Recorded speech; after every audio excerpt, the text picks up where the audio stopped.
distinguished guests, ladies and gentlemen, welcome to the Singapore Summit. To all our overseas guests, I hope you have an enjoyable stay in Singapore and also enjoy the F1. This year's conference is taking place in fairly tumultuous times. We are discussing topics concerning disruptions in the digital economy, geopolitical risks, and the challenges in Asia-Pacific, and also the future roles of businesses. So the tone is quite clear. The world is going to be fundamentally different, and we need to understand, and more importantly, we need to be able to respond to these trends. So tonight, to kickstart the conference and our dialogue, I would like to share a few key preoccupations of the Singapore government in this different world.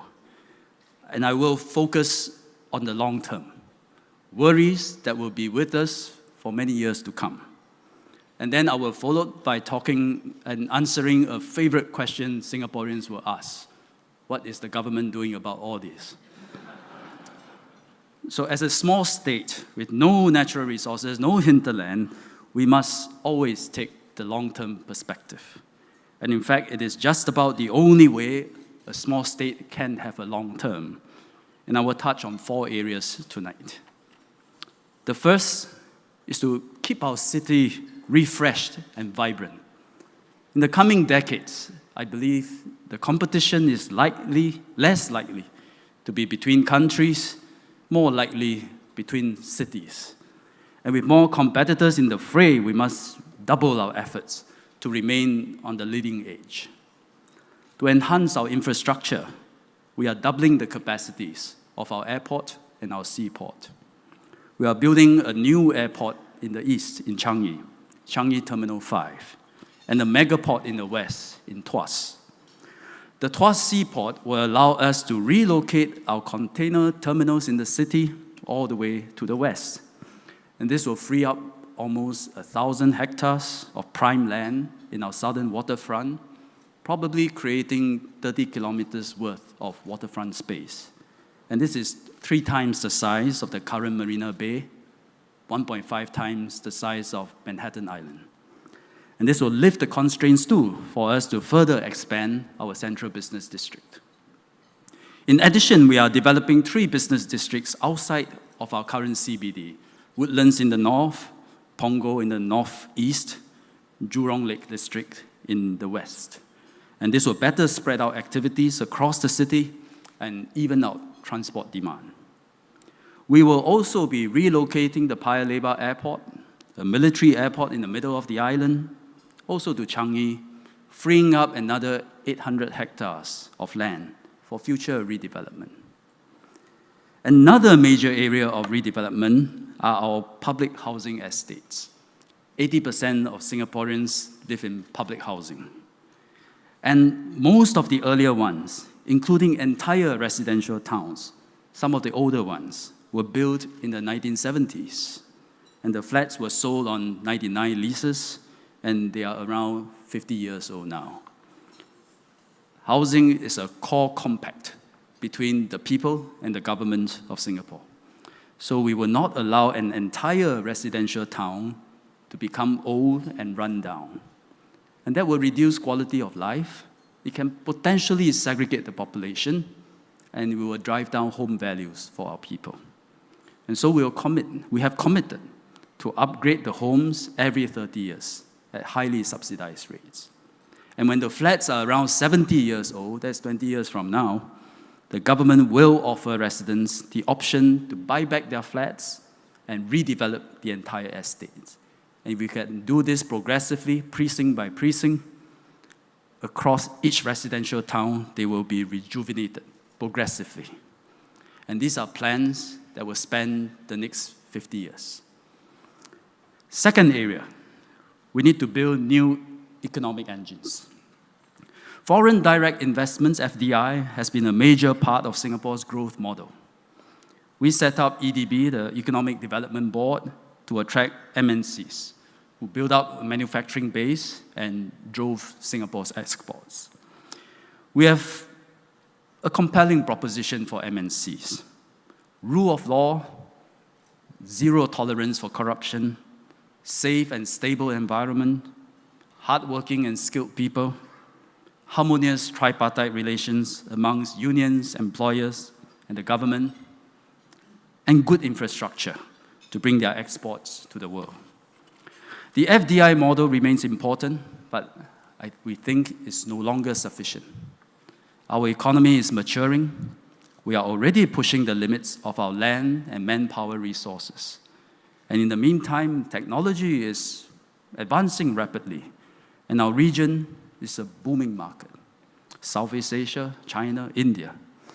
So for our next phase of economic development, we must embrace innovation, develop new products and services, nurture Singapore-based companies to venture out to the region, bring those products and services to the world and the region, and tap into the vast markets around us.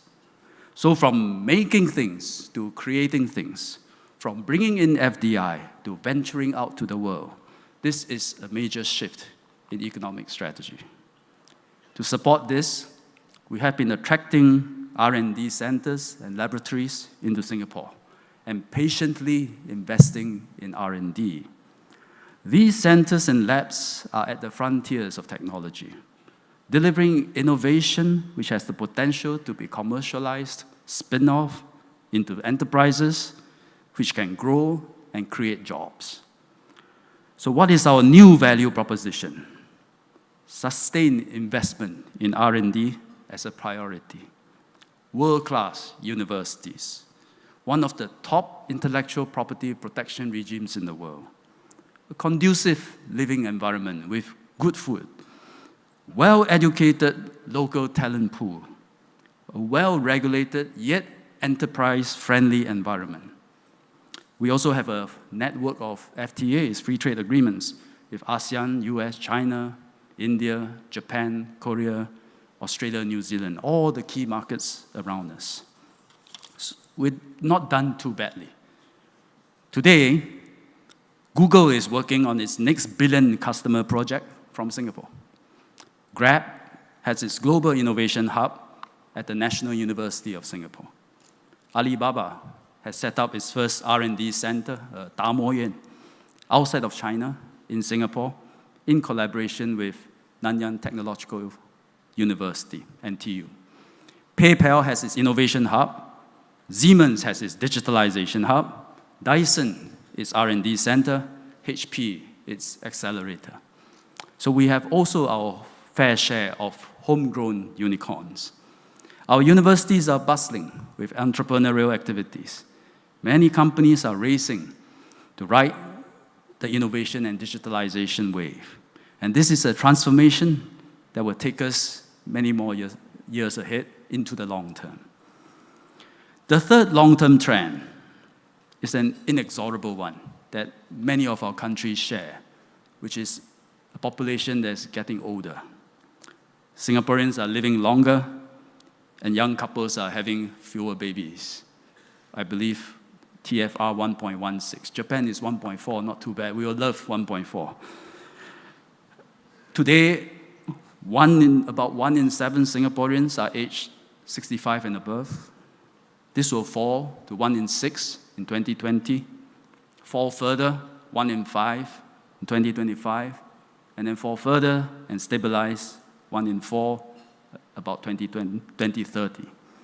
By then, the number of Singaporeans aged 65 and above will double from 450,000 today to 900,000 in 2030. So we are putting in place policies way ahead of time, such as raising the retirement age, introducing national legislation on re-employment to help older Singaporeans work longer should they want to. We have a Central Provident Fund scheme. It's a defined contribution savings scheme. And coupled with home ownership, I mentioned earlier, it ensures that most older Singaporeans have a good nest egg in their retirement. So when they move into this next phase of life, the government will help elderly Singaporeans monetize their homes. We can buy back their lease. We can facilitate and help them right-size to a smaller flat, monetizing the money in their flat. We are also building up our healthcare infrastructure. more acute hospitals, community hospitals, elder care centers. The elderly often worry about three things. What if I outlive my savings? What if I fall really sick and stay in hospital and has big hospitalization bills? And what if I become disabled?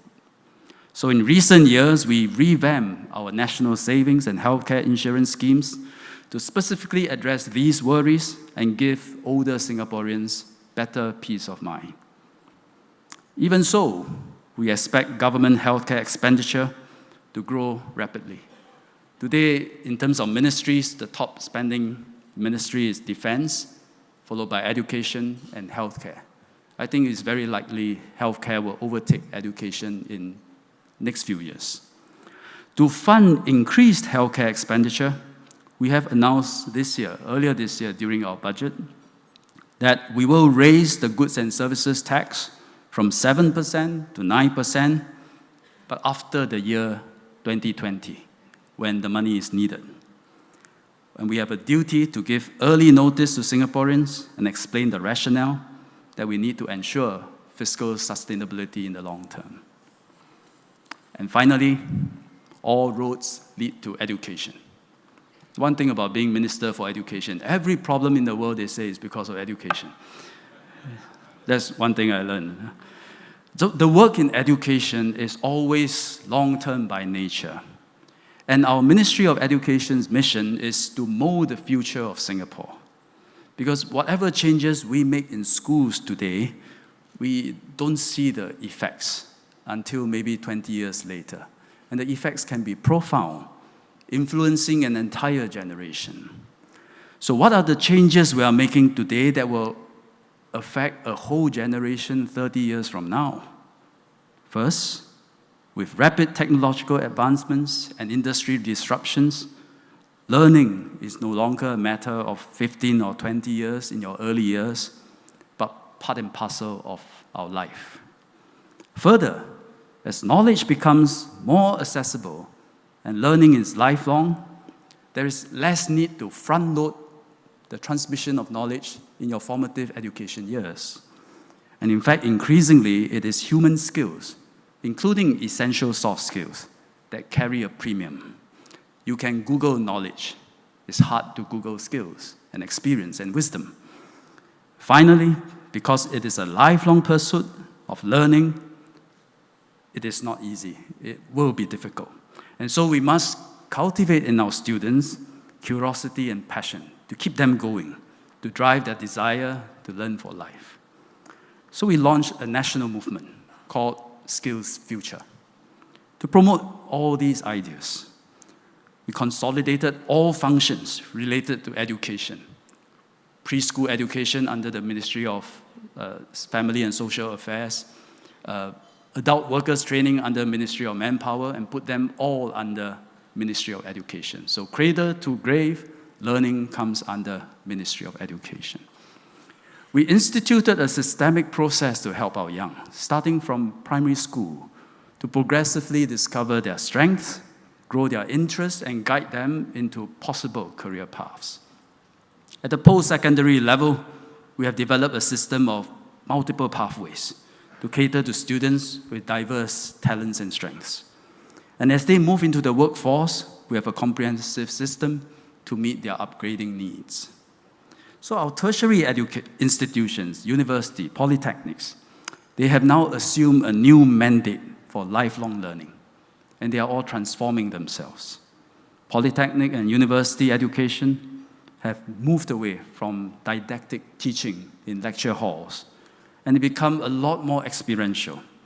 Students today, which I never have to do, they have to do social work, they do internship, they go for overseas exposure, cultural exchanges, they do project work. A lot more different. Mr. Ho Kwon Ping chairs SMU, and he will testify to that.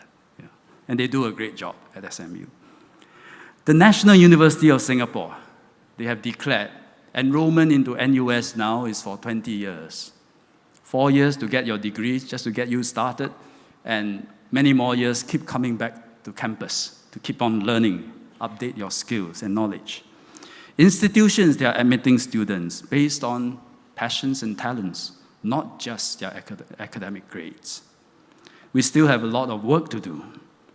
We probably have to move further away from rigorous or excessively rigorous academic teaching and assessments towards applied learning, cultivating creativity, and critical thinking. We need to emphasize less on examination scores. Singaporean parents in the hall will understand what I mean.